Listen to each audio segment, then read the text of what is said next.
it now, the meat of the material, this how to market your GSA schedule. And just a little sort of preface to this. Some of the principles that we're going to be talking about do not only apply to a GSA schedule. We're just trying to give some background and some information up front on how, when you have a schedule, it's not enough just to own it. You actually have to use it. So you could use this for any sort of GWAC or IDIQ or BPA that you have a seat on.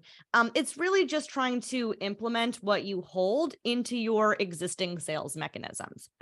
But when it comes to GSA schedules, each year the federal government spends over $30 billion purchasing services and products through GSA schedules across 12 categories.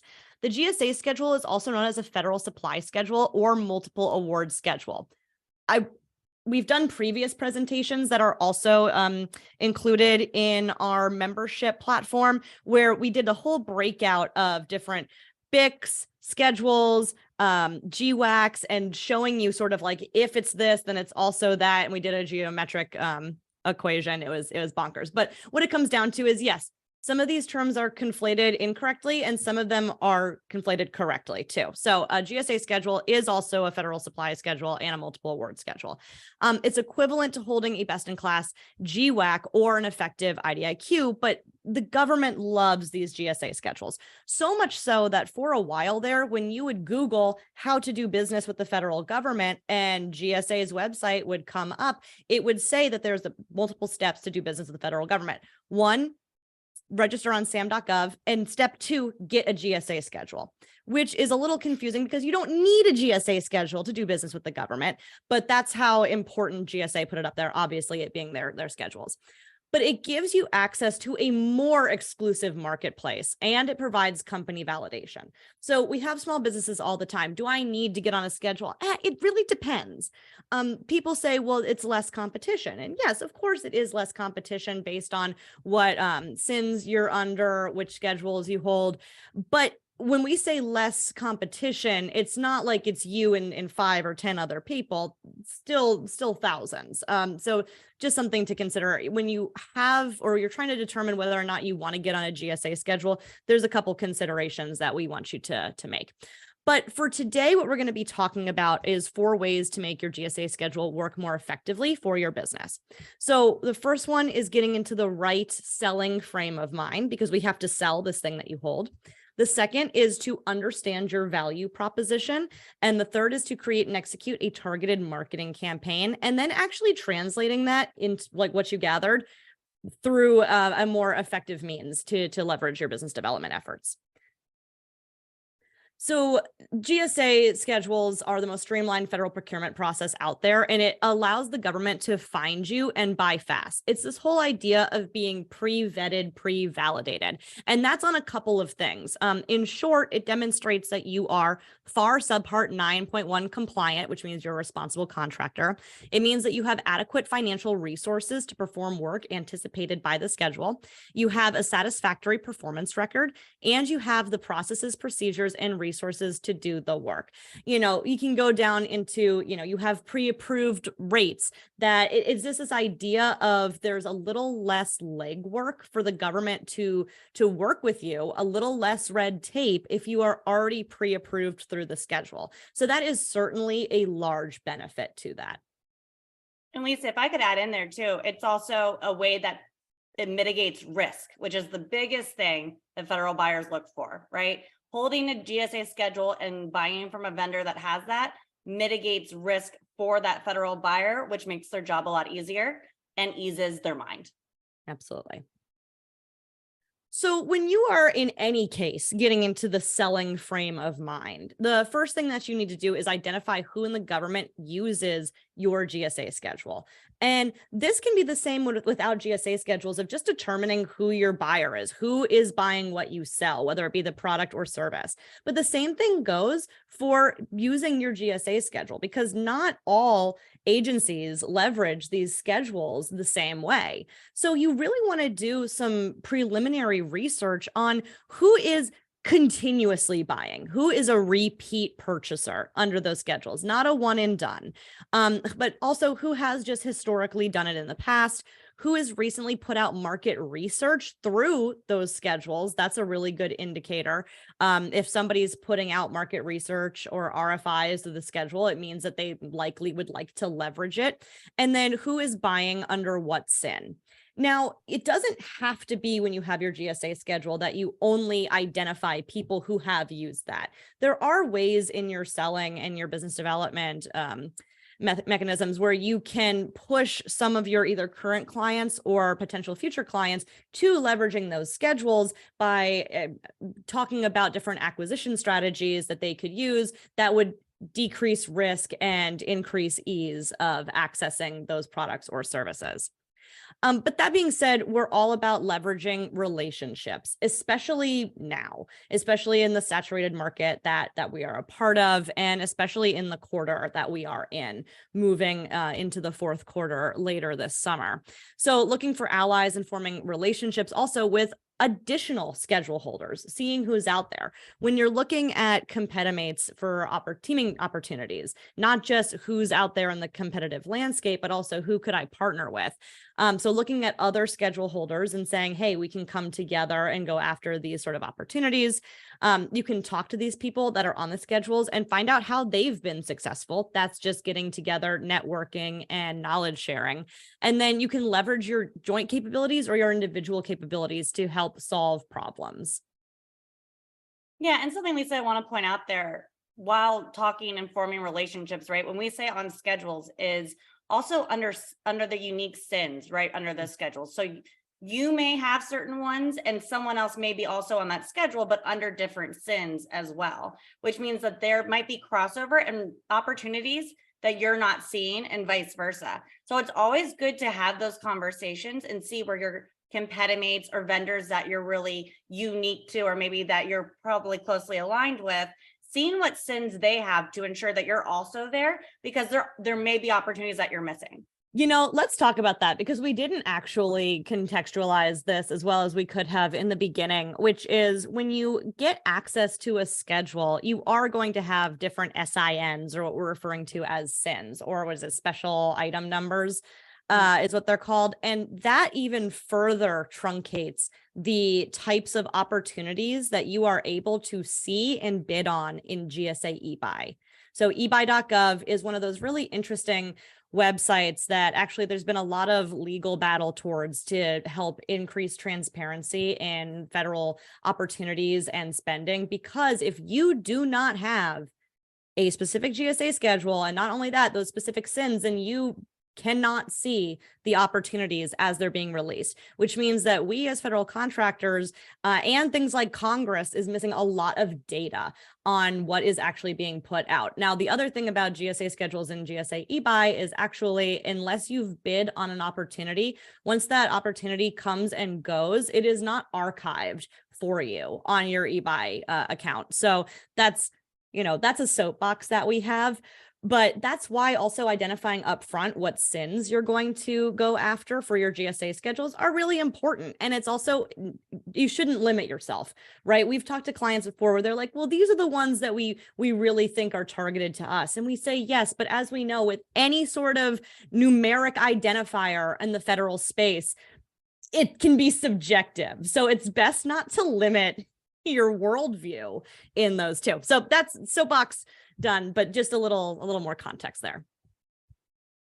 So, and this is the case, the selling frame of mind for, again, any sort of federal opportunity where you're trying to identify who your buyers are, where your buyers are, what the landscape looks like. You're doing that sort of like SWOT analysis. You're doing that sort of, competition analysis too. But then from there, it's really all about understanding your value proposition. And this is at the macro level, not necessarily the GSA schedule level. But what we're trying to get at is you have to understand what your organization does well, because you cannot be everything to everyone. And there is a sort of phase with especially small businesses where they say, well, yeah, I can do that. And sometimes it works and sometimes it doesn't. So really just focusing on one or two functional areas that you can market in the immediate case, that's what knowing your value proposition is all about. And then same thing with having an understanding of your strongest past performance references. And now, are they company references, personnel? Are they documented? Are they project references too? This is something, if you're an established government contractor, you don't need me to tell you, but there's opportunities out there in proposals for you to put forth not just past performance references, but also personnel experience or corporate capabilities, which is less about the contract and more about the larger company experience. So just making sure that you have those identified. And then also knowing what customer spaces you are currently in. We mentioned this on one of the last slides, where you can quote unquote walk the halls, which doesn't mean a physical walk, but means that you can access these people. And especially in this current environment, I mentioned eventually going into Q4, we're in Q3 now. It is best to try to leverage where your footprint currently is. Why? Because if you've ever followed any of the data and the research and analysis that the Pulse of GovCon has done on Q4 and this supposed spending spree that happens, yes, the government absolutely spends more money in the fourth quarter, but that is not new work. That is not new solicitations coming out. That is not open bids. That money is typically for, additional modifications. It's for sole sources with your customer base already, typically. And yeah, that's sort of like contractual push of funding. So that's why it's important to leverage in the fourth quarter your current customer base versus going out and looking for someone new. And then identifying where the government finds their vendors fast. So that's where the GSA schedule comes into play. So you've done all of this, you know what your footprint is, you know your customer. One of the things you should know about your customer is how they like to acquire what you're selling. And that means through these vehicles, it means through GSA schedules, it means through, is it a specific intra-agency IDIQ? Is it an interagency IDIQ? Is it a BPA? And knowing that, so that when you are doing that sort of direct outreach and those sales based on your value proposition, you can say, I have this GSA schedule under these SINs. This is where I think you should push work through for like a sole source or what have you, or even, an openly competed bid. So once you understand what you bring to the table, then you have to identify even further who in the government has, buys, or needs what your organization offers. So this isn't the high level, what agencies do. This is now we're looking at things like contracting officers. So we have to move from the macro to the micro. And this Lisa, if I could just put on there, right, the who. And Lisa mentioned this, a few slides ago as well. Not every contracting office or contracting officer can use a GSA schedule. So you have to go through training and then be certified on using it. So there are certain people in every office that has that training that is typically your go-to GSA schedule contracting officer. There may be one of them, there may be most of them. So it just depends on who got the training. Or some shops actually go through GSA's assisted acquisition service, which means that, let's use an example. Say I am Department of Energy and I have a need for administrative services, but I don't have enough manpower right now to go out and acquire this. I go to GSA and I say, hey, I have this need. Can you go out and compete it? So then GSA through their AAS competes that requirement for Department of Energy, which means that typically DOE is going to send you to GSA. So understanding who buys for whom as well is also very important. Absolutely.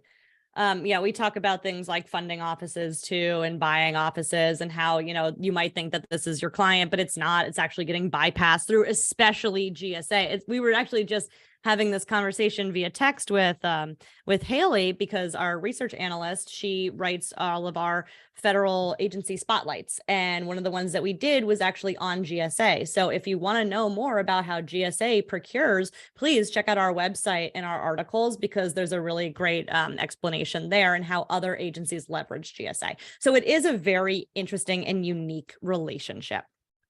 So other examples include of ways that you can, so we're supposed to be helping alleviate pain points, period, point blank, when you're doing any sort of sales efforts with the government. So help the government meet its needs and objectives and solve its pain points. Examples of that means like cutting out the middleman and saving time. That's where GSA schedules are a great opportunity, because like Amber said, it alleviates risk and it expedites the process. You can help your customers meet administration's expectations, meeting socioeconomic goals, leadership mandates, turning filling a need around quickly through simplified acquisition methodologies, spending their omnibus money if they have it, and then filling another schedule holder's gap or specialized niche requirement. So once you know your value proposition, now you have to be able to communicate the value proposition.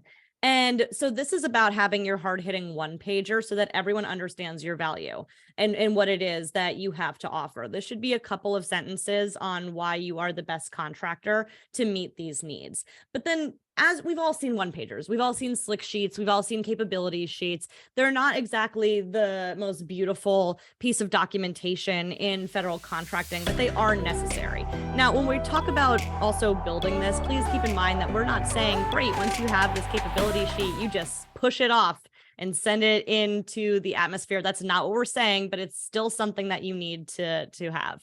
And especially please don't mass email people. Don't spam people with this, but it is something that you need. And then it's something that you need to be really, you need to be really purposeful with how you use. But this one pager, especially from the context of marketing your GSA schedule, needs to include your GSA schedule numbers and your SINs. Imagine that.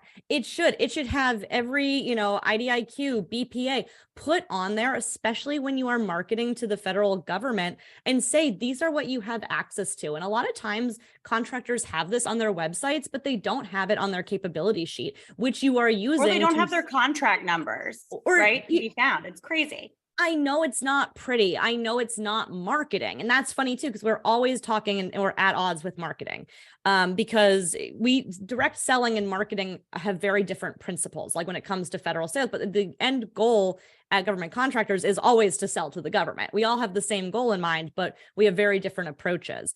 And so, yeah, it can look clunky to put contract numbers on there or every SIN number that you have, but if there's some that resonate with your customer and they say, oh, I can now get to this contractor easier, we love that. And that's what it's all about, ease for your customer.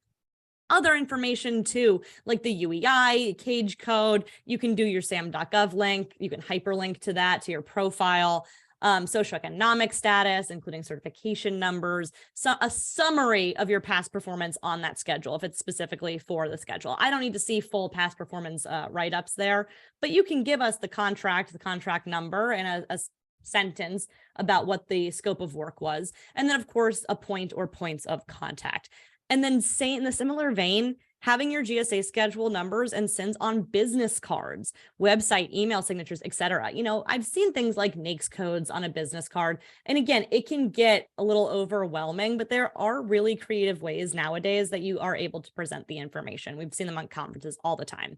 And then, of course, if your schedule is going to be a big part of your sales engine, then making sure that you include that in your elevator pitch. And you need to practice that too, because you don't want it to be an afterthought. If it's going to be one of like the key components and the points that you're going to make in terms of your sales efforts, then make sure it's incorporated in that. Hi, my name is Lisa Chaimont. My company is this. We are a GSA schedule holder under these SINs, and these are the services that we provide. It doesn't have to be complicated. So then once you've done all of that research and you have all the information, now it's time to actually put together a targeted marketing campaign. And what we like to do is put together decision maker profiles that targets decision-making individuals within an agency and identifies which members of your team should contact. And so this formalizes a process by which who is going to reach out to which government buyer in your organization. And so it becomes more like an actual project versus something informal that you see happen at especially a lot of small companies. So designation of contact responsibility should be based on project portfolio, cross commonalities, or company status, depending on the requirement. And it's really just about knowing your customer buyer and then developing that profile on each buyer. We ethically stalking them. I'm sure you've seen the term throughout industry. And then, of course, like I said, making it an actual project. And so staying organized and creating a tracker and writing it down. So this is what turns research into meetings, because you can have all this information collected, but if you don't have an actionable plan by which to say, okay, now it's time for us to market our GSA schedule, then you're not going to get meetings from it. So Amber, where do you find these decision makers? So I love to go for the low hanging fruit. And I know a lot of people say always, right, that market research like sources sought or RFI responses are a waste of time. And they can be, but not if you get a little creative about how to use them. My favorite way to find these decision makers, and even as an excuse to make sure you contact them, right? Turning a cold call right into a lukewarm one, is to take my RFI responses or sources thoughts that maybe I responded to, even 6 to 8 months ago and really no movement on. And there's points of contact on there. And then following up with them and saying, hey, I responded to this. I even like to attach the response saying, hey, I responded to this, put this together, any movement on this, and then they don't get, and then always following up. That's like the lowest hanging fruit, is go back to ones that you did about 6 to 8 months ago and just start hitting those people up and letting them know, hey, I responded to this. The requirement may not be there, but by attaching the sources sought or RFI response, there may be something a need that they may be trying to fill come Q4, or a short-term need that might spark their ideas and say, oh, well, we put this on hold, but we do have this short-term need, right? Great place to find points of contact. Looking at RFQs, RFPs, things that you've lost, right? My favorite thing to do was always following up on the things that I lost, not to ask for a debrief, but to ask, hey, how can I do better? How can we do better going forward? I'd love to meet with you to talk about like, what can we improve as an organization, right? To help sell things, and where are your needs now?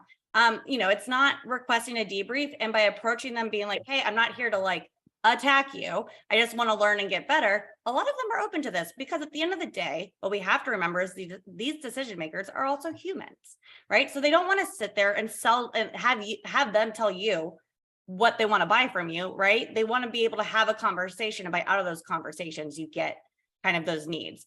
Other things is leveraging your past and current performance, asking them who else is buying services like yours, and then following up with your fellow schedule holders, asking where they can help. There's a really important distinction that you made there, Amber, which is you follow up on what your organization can do better, because a debrief is what you could have done better in a proposal, Exactly. not how you can improve as an organization. And that's the distinction when it comes to sales. Most of sales and this kind of stuff is just psychology 101. And so how you frame things and the words that you use matter. Absolutely. So, right, once you've found them, how are you going to access them? Again, as I mentioned, finding contact information is white papers, RFIs, RFQs, RFPs, presentations, and research papers. Go look at industry days. Look at what's at the bottom of those industry days, or even scattered throughout, right? There's always a ton of point of contact information on those types of slides and presentations. The bottom of the SAM.gov page, go through and run a search of who is recently competing things within your NAIGs or your PSCs or under certain keywords, and literally take those points of contact, put them into a sheet, and start tracking and calling them, right? And then social media, it's a massive gray area right now, as we mentioned, to ethically stalk them, right? Don't get creepy, don't get weird, don't over inundate them, but it's a great place sometimes to find their information, like their email address, or even reaching out to them through a direct message. And then other ways, like knowing how to contact them, right? That's always the key, especially in this post-pandemic time, right? However you want to refer to it. You have to know their schedule, which now more than ever is hard to do, right? With the telework schedule, and then some people are in the office. Phone calls are hard to find out, and it's hard to figure out when people are accessible. So understanding that, and understanding that it already was very slow and hard to get a hold of people, it's now even harder, right? The patience and being pleasantly persistent, which is my favorite way, is the best way to approach this, right? So like I said, know their best times to email or call, know their preferences on if they like phone calls or if they prefer emails or prefer a Zoom, right? And ask people, it's crazy how much we don't think about this, but just ask them, they'll tell you. And then using their social media, check out what events they're going to, what are they retweeting, right? What topics are they sharing? What's top of their mind, and attend those, right? And sometimes you can chat them through the events, or you can follow up with them saying, hey, I saw you speak at this event, would love to talk to you more about that. These are just a few ways, right, to introduce yourself and have a way to break that ice. No, I love that. It's really funny you talk about just like communication preferences, because you're right. Not enough people ask. There's things like even doctors' offices will say, would you rather receive a phone call or an email or a text message? I feel like we should have the exact same prompt when we're selling to people, because like if you call a millennial, they're going to ignore it. Or if you text Amber, she's going to block you. I mean, it's just, so you need to know. And if you direct message me, I probably will never see it because I'm bad at checking that. So it's just, it's common sense, but it can be very helpful. So what is the point once you have this targeted marketing campaign? It's really any contact plan should be enacted pre-RFP. So you're trying to get this sort of information and action and project underway before there's an active solicitation, because as you know, communication after RFP release, the government is required to give the same information to every other potential bidder. So you lose out on some of that competitive advantage if you wait until a solicitation is released. You are trying to gain the understanding of your buying prospects' goals, problems, preferences, biases, and constraints. This is the idea. This is why we're reaching out. This is what we're trying to gather and what we're trying to note. And because, like I mentioned before, this becomes your competitive edge, your competitive advantage. It provides information for your company's insight to stand out from the pack. And this is what a lot of like the BD people, the program managers, the technical experts will typically be asking about, talking about once the solicitation is released. So it's best to acquire it in advance. So then none of this is any good unless you actually do something with it. Again, we've seen people put together these sort of plans for marketing and outreach and comms, and then you have this in a CRM or on some other sort of tracker, and then what? You don't do anything with it. So you have to actually use the information that you've gathered to put forth a solution. You need to start translating this into your company's abilities, technologies, and innovations. And so there's different ways when you are communicating with the government, different types of questions that you can pose versus just, what do you want? An open-ended question. It's being more, what are you buying? What can I win? What are you buying? I don't know. I'm buying like Trader Joe's frozen food. Is that what you're asking for? No, be specific. So that's what it's about. Like, have you tried this? Have you ever thought of, would you be interested in? Wouldn't it work better? If there's other sort of introductory clauses that you can use to gather more impactful information. So yeah, don't get caught in a what do you want loop. We've all been in this loop. What do you want for dinner? I don't know. What do you want for dinner? I don't know. What do you want for dinner? Same thing happens with federal sales. So key takeaways from this is that accountability is key, because this sort of contact plan needs to be treated like a project. There should be a leader and a team. Knowing your audience, knowing the difference between like a buying authority and players in the government or on the project is also really key.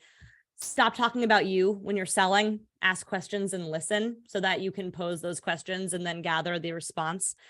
Don't always go for the sale. Look, we're all trying to sell something.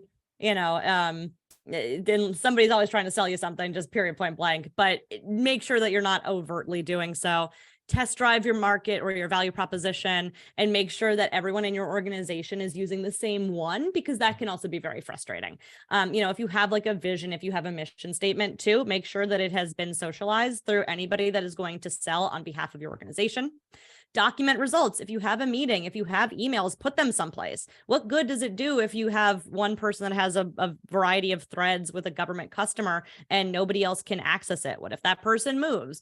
Or if what if there's 3 of you reaching out to the same person, right? That's a negative impression that you're now going to leave on that customer. Yeah. So make sure that these results are documented. If you have one person that's reaching out, you can even document how often you've reached out and when you have, and put the dates and the times, et cetera. And what I want to just point on that, Lisa, for any small businesses here, is you don't need a fancy CRM tool. If you have one, that's great. If you made it work for you, that's awesome. This can be an Excel sheet. This can be on notes, right? You can, there's several options that you can do that are not fancy CRM tools, right? So I want to throw it out there that you can document results without spending a bunch of money.